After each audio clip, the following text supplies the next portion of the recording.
Globალური სიმდიდრის მიგრაციისთვის 2025 წელი გარდამტეხი იქნება. უარყოფითი მიგრაციის ტენდენცია განსაკუთრებულად შეიმჩნევა გაერთიანებულ სამეფოში, რომელიც ისტორიაში პირველად იქცა ქვეყანად, რომელიც ყველაზე მეტმა მილიონერმა დატოვა.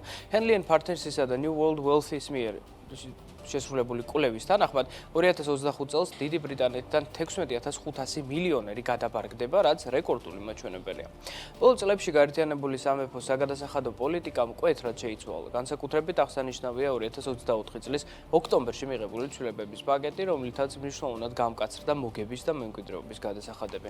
2025 წლის აპრილიდან კი ძალაში შევიდა ახალი წესები, რომლებიც პირდაპირ ეხება არარეზიდენტი მდიდარი პირების სტატუსს და ოჯახური ქონების სტრუქტურებს.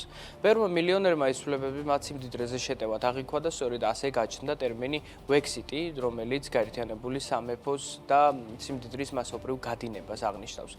მილიონერები პირად ქონებას უფრთხილდებიან და ის ისეთ იურისდიქციაში გადააქვთ, სადაც გადასახადები დაბალია, ბიუროკრატია ნაკლებია, ხოლო ცხოვრების სტილი და დონე უკეთესი. საერთო ჯამში ლონდონი მიზიდულობის ძალასაც კარგავს. სანაცვლოდ მდიდარი ბრიტანელები მასობრივად გადადიან ისეთ ქვეყნებში, როგორიცაა არაბთა გაერთიანებული საამიროები, შვეიცარია, მონაკო, მალტა, იტალია, პორტუგალია და საბერძნეთი. ეს ადგილები განსხვავებულია, მაგრამ იქ შედარებით დაბალი გადასახადებია, საბანკო საფინანსო სექტორი სტაბილურია, ხოლო ცხოვრების სტანდარტი მაღალი. ამასთან ზემოხსენებულ ქვეყნებში უმეტესწილად კარგი ჰავა და გემრიელი სამზარეულო.